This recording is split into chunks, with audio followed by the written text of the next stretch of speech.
Hello Sagittarius, Sun, Moon, Rising, Venus, Cross Watchers. Ito yung reading mo para sa araw na to, bukas, or sa mga natitirang araw ng buwan na ito. Pero timeless reading din naman ito, kaya kahit kailan makarating sa ito, kahit lumipas na yung mga panahon na binanggit ko. Remember, lahat po ng mga readings ko dito sa aking page or channel is timeless. Kaya anytime pwede nyo pong panoorin yan, hindi po nag-expire yung mga yan.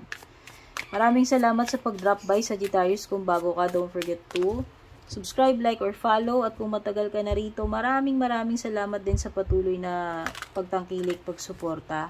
Palaging pag-share ng mga readings ko, pag-join na membership, subscription, pag-avail ng private readings, etc.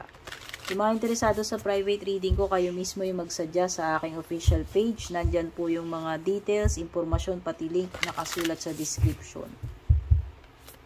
Kayo po mismo yung magsadya doon, mag-PM doon. And kung gusto nyo pong bisitahin yung iba ko pang channel, scroll down nyo lang po dito sa aking YouTube channel. Bisitahin nyo, scroll down nyo sa pinakababa, nandun po yung mga channel ko, mga featured channels ko. Ayan. Hindi naman po sa pilitan yung mga may gusto lang pong makatulong sumunod sa aking ibang channel. Okay, kung mahilig ka sa number, kunin mo na lang yung mga number na nandito, no? May 17, may 35, merong 13. 17, 35, 13, tama.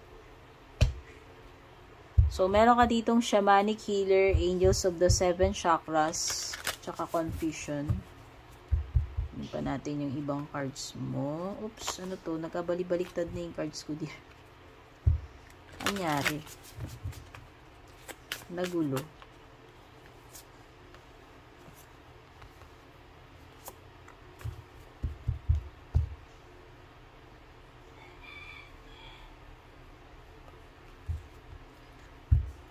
Kuha rin tayo para sa love life mo. Pagdating sa love life, two-way yan. Pwedeng energy mo, energy ni person yung masagap ng cards. Hindi ko kontrolado yan, ha?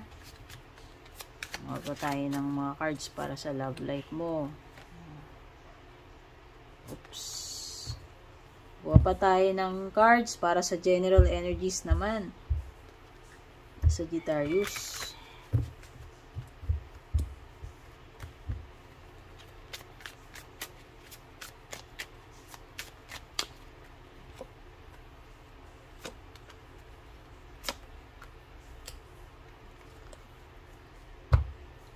Okay, sa mga signs na dominante rito, pwedeng may water signs, Cancer, Scorpio, Pisces, pwedeng may Taurus or Libra dito. Pwedeng may Scorpio. So, tignan na natin to, no? Sabi dito, cleansing, attunement, o kailangan ng realignment ng yung mga chakras. Pwedeng may mga na-off balance sa'yo eh. Hindi aligned yung mga energies mo. Ayan o. So, kailangan mong i-realign, i-ground yung mga energies mo. Find your center, Sagittarius. Baka some of you are feeling, drained. Basta, alam mong hindi maganda yung energies mo. Mafe-feel mo yun. Stressed ka, aligaga ka, palaging pagod, no? Parang ang drained eh. Kailangan ma-align yung mga chakras mo, yung mga energies mo, masentro. Kailangan mo ng cleansing yung iba dito. O pagdi-detox, pagtanggal ng mga negative energy. Pwede yung meditation, insenso, yoga, ano man ang pwedeng makatulong sa inyo dito.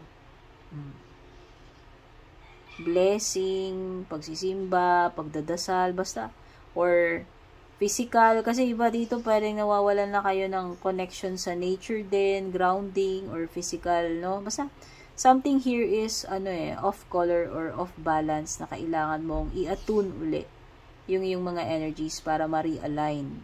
Merong mga bagay sa buhay mo, sa situation mo, or sa sarili mo nang kailangan ng alignment na wala parang na-discarrel Okay? So, yun. Kailangan maibalik yun.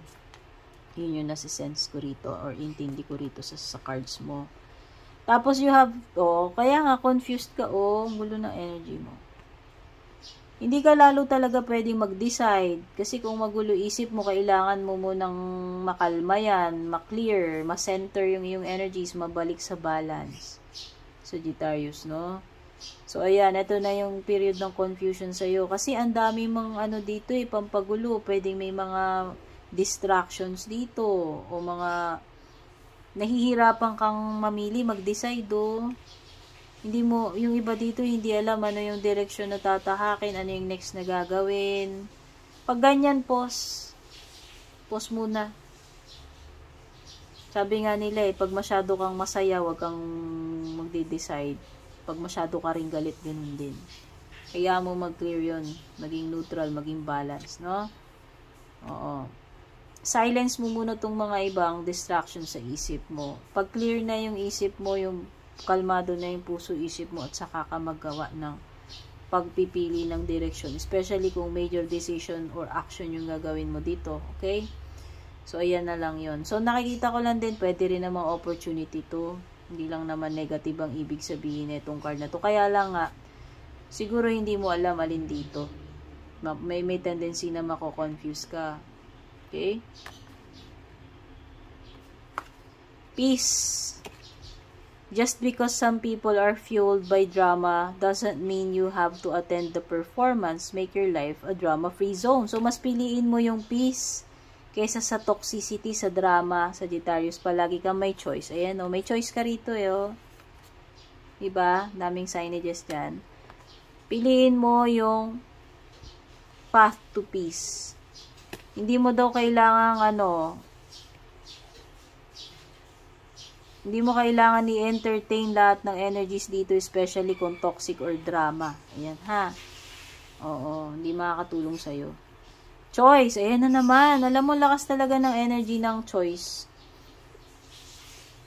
Mukhang whether you like it or not, darating ka talaga dun sa point na yan, sa sitwasyon na yan na magdi-decide ka, mamimili ka Ayan, basahin natin to. Worry less about making the right choice and more about being strong enough to handle any outcome. So, yun naman pala. Huwag ka ma-pressure dito sa pagpili, pagdi-decide sa choice na gagawin mo.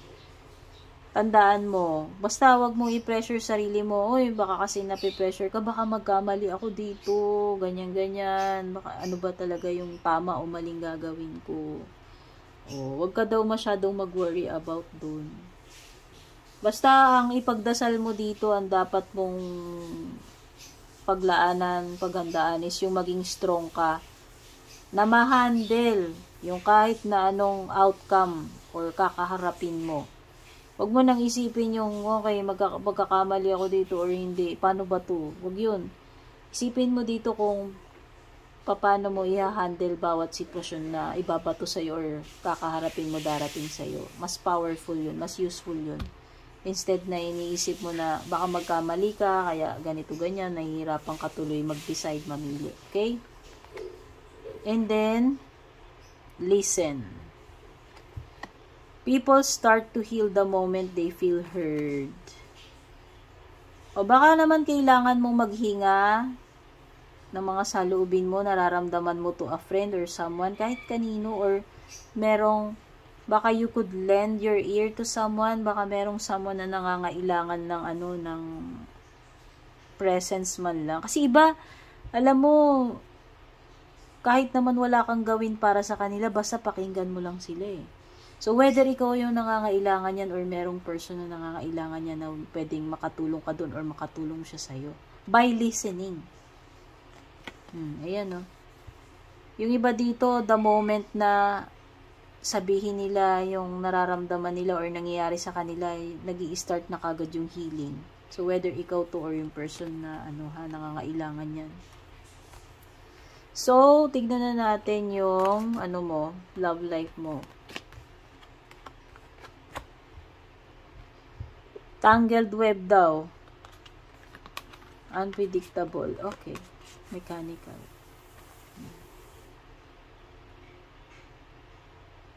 Sabit. Person na may sabit. Ano to? Ginawa ka bang third party neto? O siya yung third party?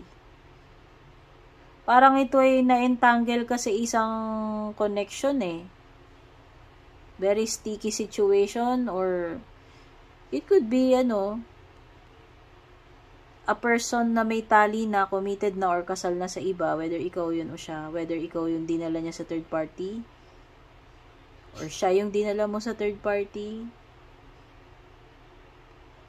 na parang tinatry i-justify yung mga actions dito sa bagay na ginawa kahit na alam naman na mali, alam naman na hindi dapat. Merong something unpredictable dito ha. So, hindi mo alam ang mga susunod na mangyayari dito sa Sagittarius sa connection nyo neto. Hindi ito, hindi alam kung anong next na pwedeng mangyari. Unpredictable. Or pwedeng yung person na you're dealing with is unpredictable. Hindi mo mabasa. Walang malinaw na pwedeng mixed signals yung pinapadala sa'yo, or wala siyang specific na pinapangako or sinasabi sa'yo. Basta, walang kasiguraduhan na magiging future nyo netong person na to or yung mga susunod na pwedeng mangyari.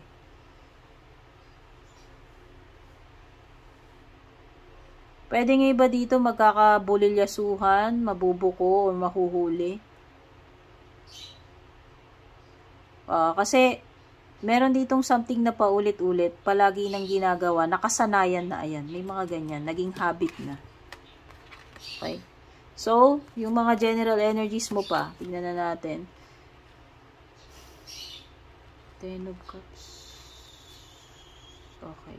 So, nakikita ko dito sa energy ng hindi masaya despite yung mga blessings na meron, pagiging ungrateful, pagiging hindi na-appreciate yung mga meron sa harap niya na blessings. At tao na parang hindi mahirap i-please or hindi makontento. Yan. Ungrateful, yan. Pwedeng may ganyan.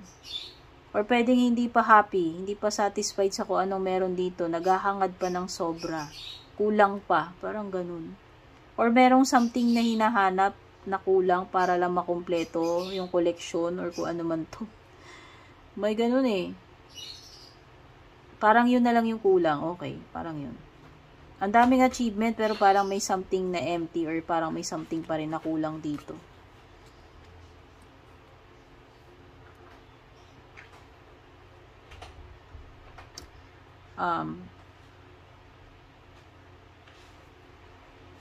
Merong mga bagay dito sa Sagittarius na hindi mo na meant malaman o wag mo nang alamin. Or it could be na merong person dito na meron siyang tinatago. Or may mga bagay kang di nalalaman na nangyayari. Or meron kang madidiscover or about to be discovered. Merong something kasi na mystery dito na kailangan mong masolve. Basta merong mga something unknown or hidden sa'yo or tinatago sa'yo. Or yung mga bagay na better na wag mo na lang malaman. Baka masaktan ka lang or whatever. Basta may mga bagay dito na hindi mo talaga dapat malaman. Yun lang yun.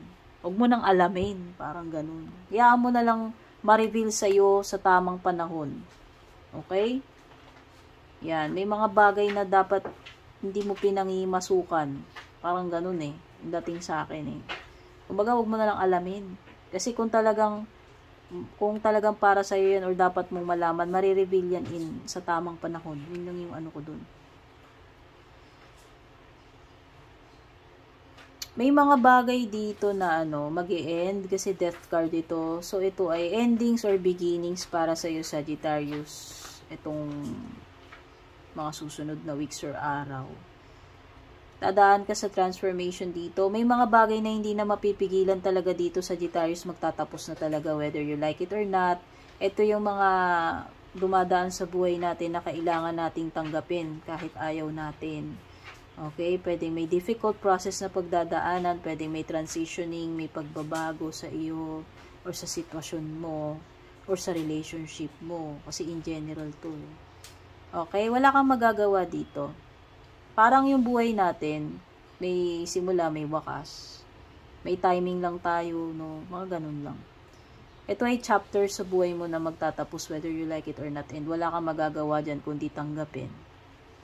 Pati na rin yung pagbabago na kasunod niyan. Okay?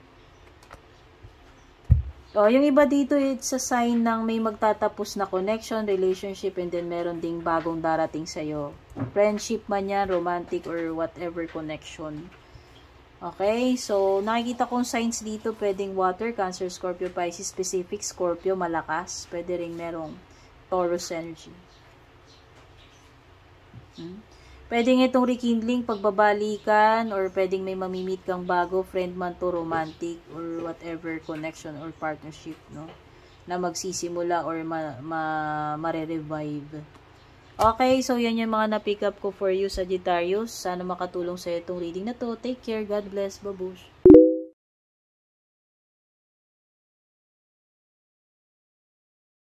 And kung balak nyo pong mag-book or mag-inquire ng personal readings ko, basahin nyo lamang po itong nakasulat sa screen or yung nakalagay sa description.